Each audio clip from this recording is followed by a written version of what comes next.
అందరం న్యూ ఇయర్కి రెడీ అయిపోతున్నాం కదండి. అయితే పోలీస్ వారు మాత్రం మనందరికీ 3 ఆఫర్లు ఇస్తున్నారు. అందులో మీకు ఏ ఆఫర్ కావాలంటే ఆఫర్ తీసుకోమంటున్నారు. మొదటి ఆఫరు, అందంగా ఫ్యామిలీతో హ్యాపీగా న్యూ ఇయర్ చేసుకుంటారా? రెండవది, తప్ప తాగి వచ్చి పోలీస్ కేసుల్లో ఇరుక్కొని లాకప్లో న్యూ ఇయర్ చేసుకుంటారా? లేదా తప్ప తాగి వచ్చి గొడవలు ఆడి కొట్టుకుని లేదా యాక్సిడెంట్లు అయి చేసుకుని యర్మధర్మరాజు దగ్గర న్యూ ఇయర్ చేసుకుంటారా? సో ఈ 3 ఆఫర్లు ఇచ్చారండి. ఈ 3 ఆఫర్లో మీకు ఏది కావాలి?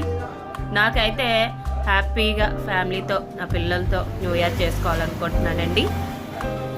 మరియు న్యూ ఇయర్ చేసుకునే వారందరికీ కూడా మీ వెనకాల ఫ్యామిలీ ఉందని తెలుసుకోండి. దయచేసి ఒక్క నిమిషం అశ్రద్ధగా ఉన్నా కూడా ప్రమాదం అనేది ఏదో ఒక రూపంలో వస్తుంది.